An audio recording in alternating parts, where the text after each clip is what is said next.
regreso, César, en Hola Arequipa. Y la semana pasada estábamos conversando con la representante de la coordinadora del curso internacional de posgrado que nos comentaba acerca de la llegada de Jesús Mosterín para dictar el curso internacional de posgrado Filosofía de la Ciencia y Conocimiento del Universo, César, y todos estaban a la expectativa, los estudiantes y todos, para poder conocer acerca de la filosofía del doctor Jesús Mosterín.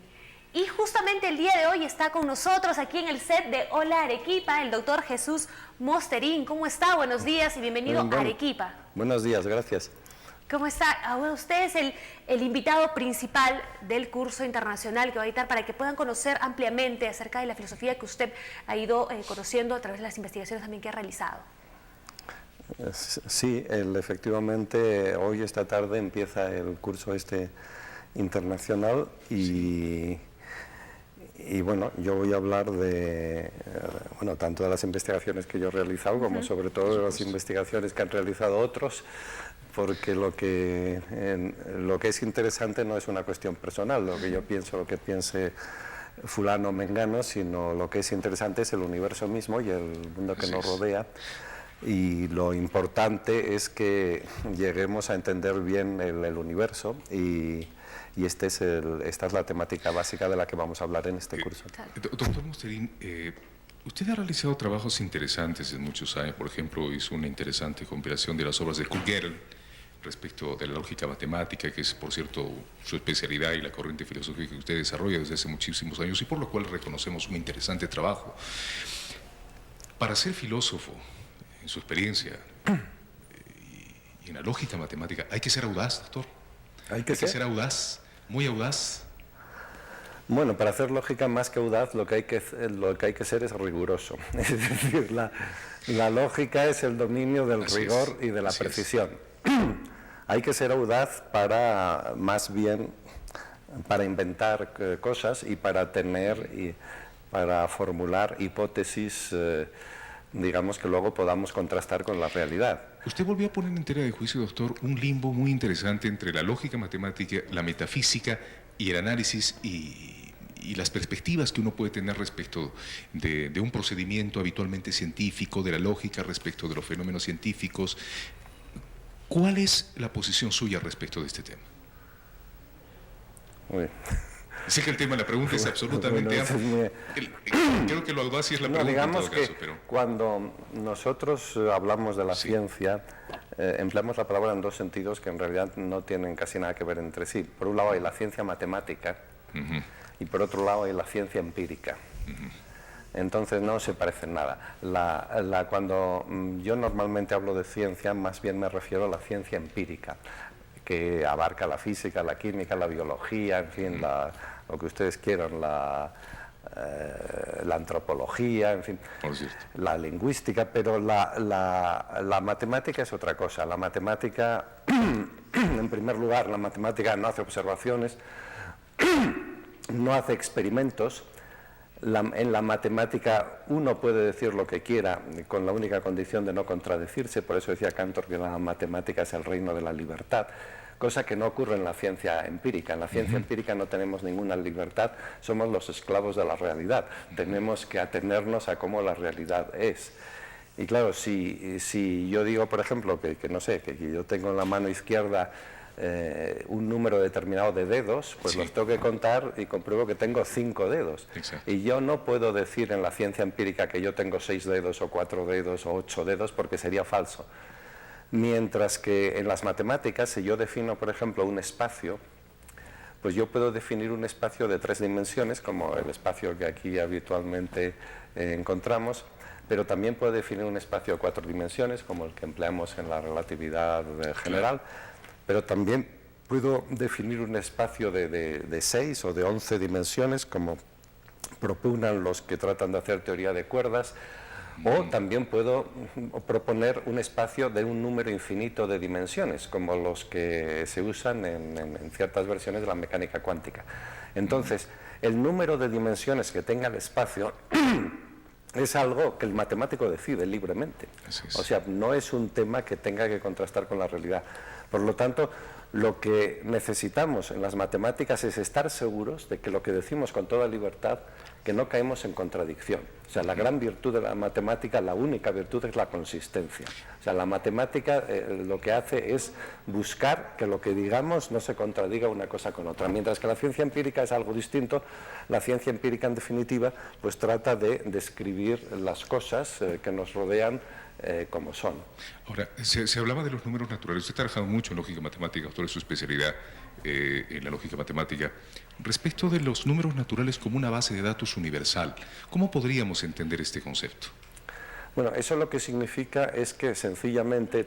Y me permito, disculpe, doctor, la introducción, hacer la pregunta a efecto de conocimiento general de nuestros televidentes, que son muchos y no necesariamente están involucrados con la lógica matemática y el aspecto académico de la filosofía, pero es absolutamente interesante poder conocerlo y a través de su experiencia y de su sapiencia y su autoridad académica, por cierto. Bueno,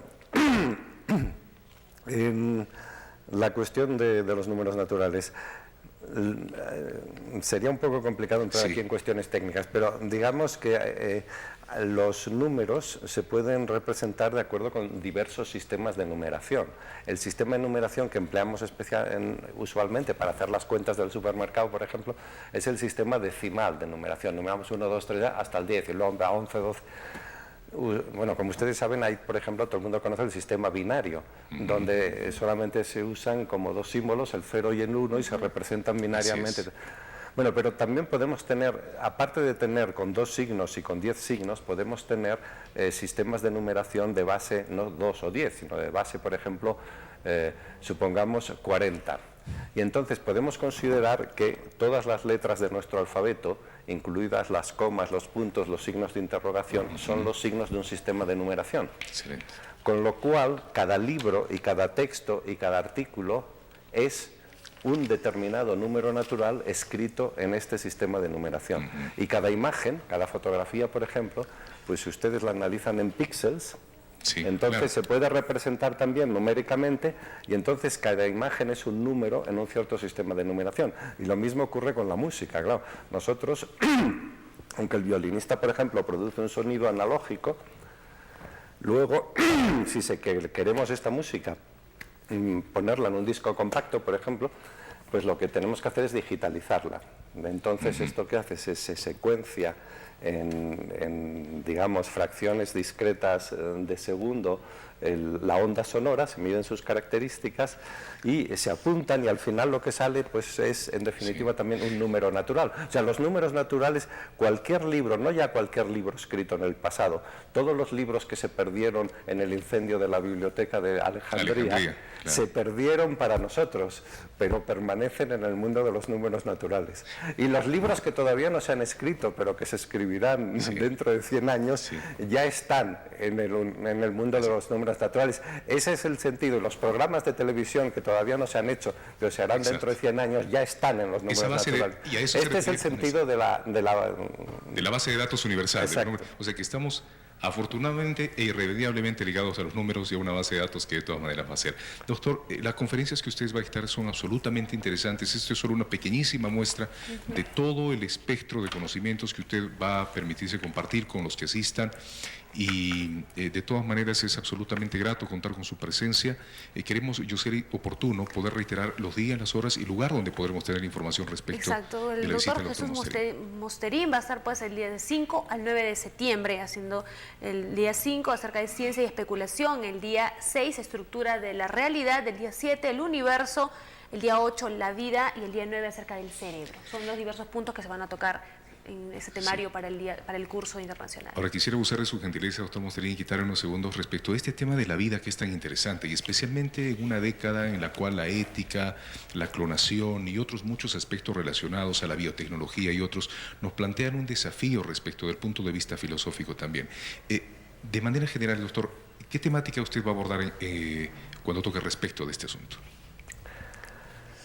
Bueno, desde un punto de vista filosófico, lo más interesante es entender lo que la realidad es, o sea, mucho más que los llamados problemas, estos problemas, digamos, prácticos o bioéticos de la investigación.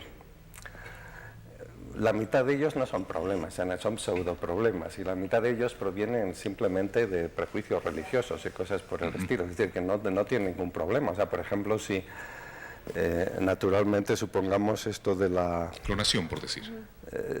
Bueno, la clonación no existe, porque no es posible hasta ahora la clonación de primates en general. No se puede clonar ningún primate, mucho menos ningún ser humano.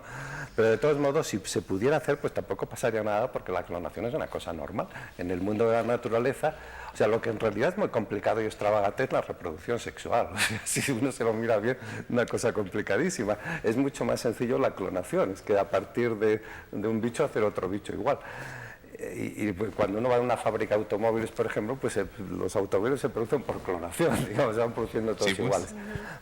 El problema con la clonación es que no hay ningún problema si algunos pues se reproducen por clonación, es una cosa normal y de hecho ya pasa, porque algunas mujeres pues se quedan embarazadas y tienen gemelos monocigóticos, es decir, son gemelos que se han producido por clonación, es decir, esa madre primero ha generado, digamos, un embrión y este embrión por clonación se ha reproducido y luego estos dos pues ya han seguido su vida por su cuenta. O sea, que siempre que vean ustedes estos gemelitos que van vestidos igual en un carrito, pues estos se han producido por clonación y no pasa nada. O sea, la alarma de algunos periodistas, no sé cómo llamarlos, no muy enterados, digamos, de por dónde van los tiros, respecto a la clonación, pues no tiene ningún sentido. Hay otros animales, por ejemplo, en Sudamérica hay unos animales que se llaman los armadillos. Armadillos, claro. Y los armadillos siempre tienen unas camadas de 4 crías. O sea, primero tienen una que se clona y otra se vuelve a clonar, y entonces salen como cuatro gemelitos, armadillos, que se producen por clonación. Pero así como entre nosotros es la excepción, entre los armadillos es la regla. Es decir, los armadillos siempre se reproducen así y siempre tienen camadas de 4 que se han reproducido por clonación y no pasa nada, naturalmente. Y desde luego, pues todas las bacterias se reproducen por clonación, etcétera, etcétera.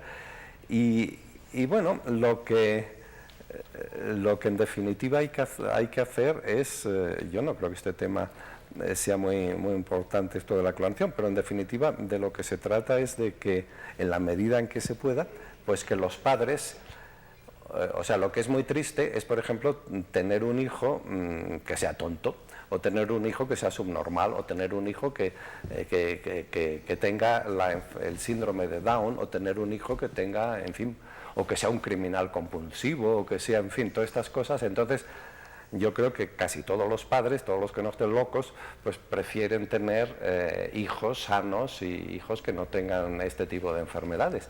Y para eso pues hace falta ciertas intervenciones. Entonces cada vez más ya se está haciendo en todo el mundo y cada vez se hará más y en el futuro más, pues se analizarán los posibles hijos que puedan tener los padres y, por ejemplo, si algunos de esos hijos van a tener el síndrome de Down, pues estos hijos, digamos, no se llevarán a término, sino que ya no se producirán o se abortarán o lo que sea, y entonces los que se lleven a término pues serán hijos que sean socialmente, digamos, normales y que estén sanos y que eviten ciertas enfermedades. Entonces, cuando los padres tienen la elección, los padres siempre es la cosa que eligen.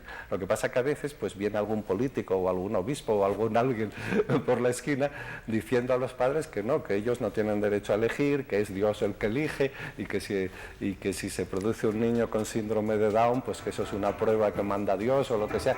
Bueno, pero todo eso es pura superstición. O sea, a la hora de la verdad, todos los procedimientos de reproducción se dan en la naturaleza y el único problema que tenemos es, como digo, que todos queremos que nuestros hijos vivan lo mejor posible y yo pienso que en este sentido la investigación biomédica, lejos de dar miedo a nadie, pues tiene que representar una esperanza para todas las familias y para todo el mundo de que en el futuro pues van a tener menos problemas de salud y van a vivir mejor. Bien, doctor, entonces va a estar el curso internacional de posgrado, editando todos los temas que hemos mencionado anteriormente, y un gusto, de verdad, un adelanto que ha dado a los que van a ser partícipes de este curso internacional, de todo lo que usted va a mencionar, lo que va a hablar, las experiencias y las investigaciones realizadas. Bien, doctor, mucho gusto de que esté en Arequipa, la bienvenida, y también aquí en el programa de la Arequipa en TV Ursa. Muy bien, muchas gracias. Igual, Muchísimas mucho- Hola Arequipa llega gracias a